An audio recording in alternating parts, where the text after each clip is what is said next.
Hey listeners, especially those of you who live in the San Antonio area, you got to save the date. Mark the date, September 7th, 2023, a leadership conference with the theme God and Country. Special speaker, General Jerry Boykin. September 7th, 2023. Visit leadtodaycommunity.com/events to get your tickets today. Welcome to the Today Counts show. Today does count because it impacts, it influences your tomorrow and the day after that and the day after that. The Today Counts podcast is sponsored by the generous donors of the Lead Today community. I am your host, Jim Piper. Hey everyone, and welcome back to the Today Counts show. This is Jim Piper. We are in part 4 of a 6-part series entitled Timeless Wisdom for Diligent Leaders. I use the word diligent because if there is a bullseye for leadership, I do believe it belongs to the word diligence. I also believe that the Bible points to that as well. The spirit of leadership is that it follows in the alignment and the design of the Creator. The spirit of leadership is about solving problems, creating new things, advancing. The spirit of leadership is about servanthood. It is not for the faint of heart. It is not for the thin-skinned, and it's also not for those that their skin is too thick, because it also involves community. Today, we're looking at the letter, again, from Apostle Paul to Pastor Timothy. It's a source document dating back almost 2,000 years. And there are 3 strong leadership lessons that come from this chapter. I want to share those with you. The first one is this. Paul tells Timothy to train himself. So the first principle is to train yourself. He's speaking specifically of training ourselves in character, in the character of God. So we typically call that godliness. And it is so important that we do that we train ourselves in character, and in integrity, and in learning, and in growing. Training ourselves in godliness will also impact our thinking. We can never speak enough and think enough about the power of right thoughts and right thinking, getting our minds aligned to what is true, not false, to what is right, not wrong, to that which is productive, that which is energetic, that which is positive, that which is forward moving, that which is serving. So godliness is a lot about thinking. It's a lot about that. It's all, of course, about behaving. We'll talk about that in a minute. It says, train yourself. Paul tells Timothy to train himself in godliness and big picture thinking. And he points this out because I believe that when we focus on becoming better from the inside out, when we focus on connecting with our Creator, connecting with God, being aligned with God, it radiates into all other areas of our lives, our physical self, our intellect, our relationships, our leadership. All of these kinds of things are examples of the benefactors of embracing the idea of training ourselves. So that's the first principle. Train yourself to be godly. Paul says it exactly like this. He says, train yourself to be godly. Physical training is good, but training for godliness is much better, promising benefits in this life and in the life to come. And that's what I mean about big picture thinking, eternal thinking. Those that have no hope about eternity, well, you can see how confusing life can be when we have struggles and pains and persecutions and difficulties. But what those who do not see eternity in their hearts, they do not see it in their minds, they have a problem creating an idea of a testimony, because without a test, there is no testimony. And so that's why godliness is such an important part of training ourselves as leaders. The funny thing is it might be the area that is most difficult to do, because I don't know that someone can inject godliness into us, into you. We have to decide to do that, and we have to lean forward to do that. My grandson is in the swimming pool, like at 5 o'clock in the morning, Monday through Saturday, and then back in the pool in the afternoons, as I understand it, Monday through Friday. And for a young teenager, a 14-year-old, that takes a commitment, that takes a discipline. And much like that, I think it takes that kind of a commitment to grow spiritually, to grow from the inside out. So that's the first thing that Paul shares to Timothy. And remember what I shared in one of my previous podcasts. I think sometimes when we look at these exhortations that come through Scripture, we kind of get this idea of rules and regulations and religious ideas. But I don't think that's the right way to think about it. I think what we should be doing is realizing that in order to sustain health, in order to sustain effectiveness, these are the things that God is giving us to protect us, to strengthen us, to prepare us for the days ahead. That's why it's so important. So anyway, the first principle that Paul shares to Timothy in this 4th chapter of 1 Timothy is train yourself, train yourself, train yourself. The second one, I think I would say it, be an example. Leaders need to be an example. Now, this might sound obvious, but in my work with leaders around the country, it might be obvious in theory, but certainly not manifesting itself, because we see a lot of unbecoming behavior. Well, what does Paul mean to be an example to others? By what we say.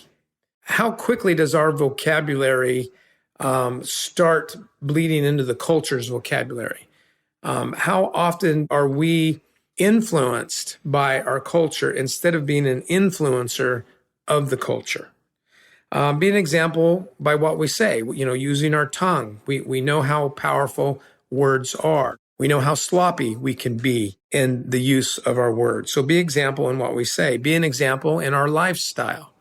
That has to do with everything from what might be socially acceptable in some places are not socially acceptable in others. There is a becoming lifestyle and an unbecoming lifestyle. There's a selfless lifestyle and a selfish lifestyle.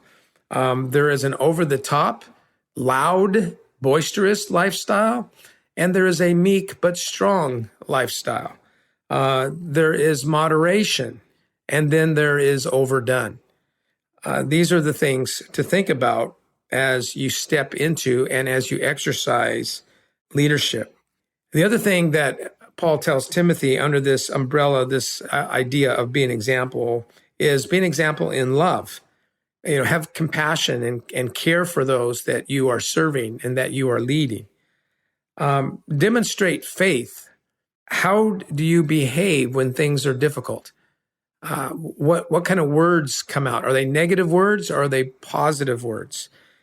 I work with a lot of leaders talking often about vision and how to communicate vision. I'll speak to that in just a little bit. But be an example in love, be an example in faith, and then be an example in purity, fidelity, faithfulness. Those kinds of core muscles are powerful.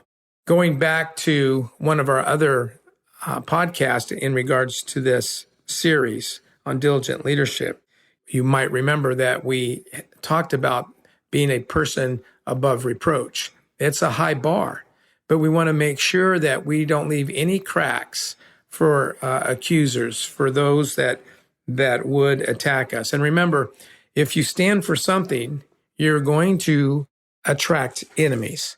You're just going to. One of the important things to get straight in your theology in this world is that this is a broken world. There is the presence of good and evil.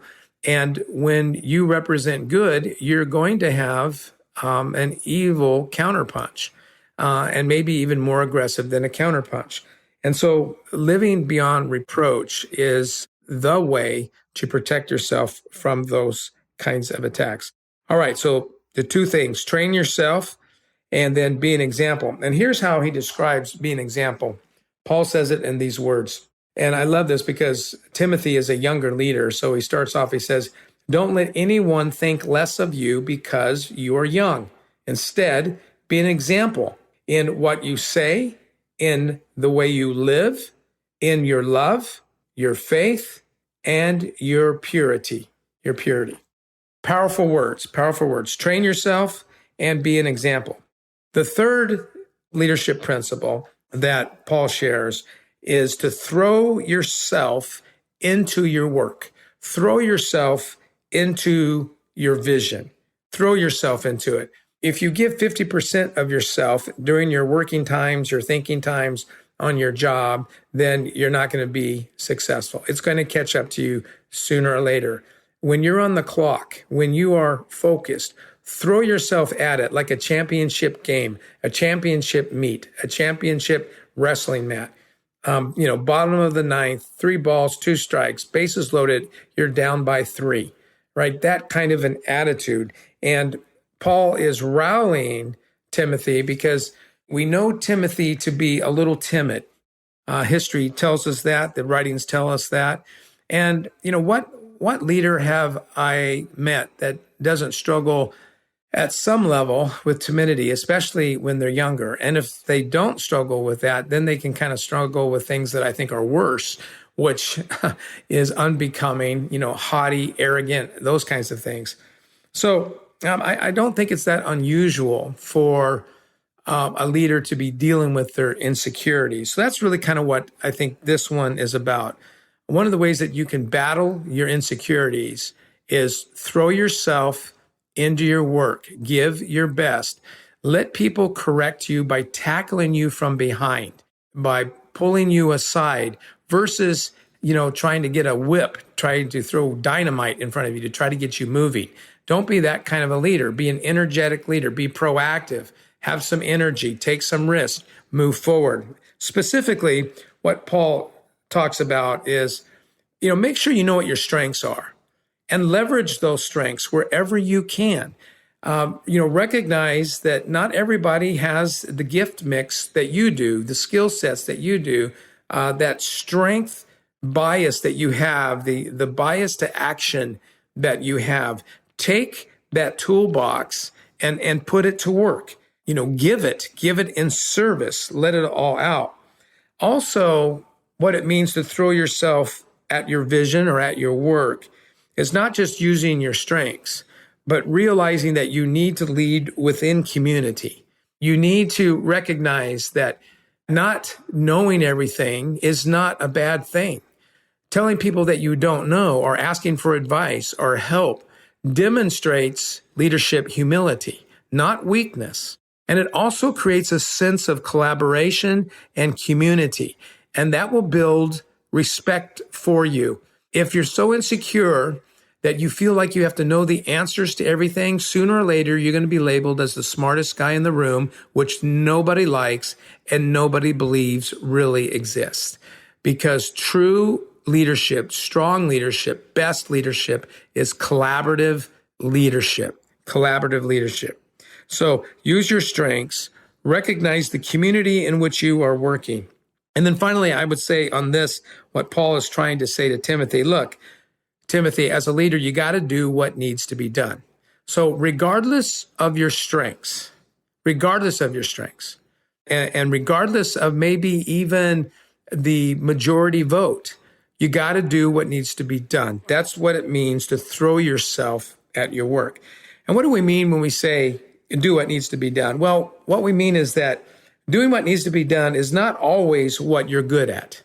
Sometimes it's not in your wheelhouse, but it's still your calling. It's still what you need to do for the good of the organization, for the good of the situation. So do what needs to be done is not always what you're good at. It's also not always what you want to do or that you feel like doing, but it needs to be done, whatever it is. So you have to work through the fact from time to time that you're not great at this, whatever this is, whatever conflict this is, whatever decision this is, whatever work that needs to be done. You might have to put 5 hours in on it where it could take another person 1 hour, but that's what you need to do. If you can't give it to somebody who can do it in an hour and it comes down to you, it's got to get done. You got to find a solution. You got to get it done. So doing what needs to be done is not always what you're good at. It's not always what you want to do or that you feel like doing at the moment. It's also not always what is easy or popular. Throwing yourself at your work is being a diligent leader, doing what needs to be done. Here's how Paul said it to Timothy. He says, do not neglect the spiritual gift you received through the prophecy spoken over you when the elders laid their hands on you. So there's the giftedness and there's the community. And this says, give your complete attention to these matters. Throw yourself into your task so that everyone will see your progress. All right. So just as a rep, as you are running, as you are walking, as you're exercising, as you're driving down the road, maybe you're cleaning the house, just say, this is really good advice. It's ancient but timeless wisdom for diligent leaders. How am I doing in training myself in godliness? How am I doing at being an example for others, regardless of my age and regardless of my experience? And then how am I doing at throwing my best self into my work and into my vision?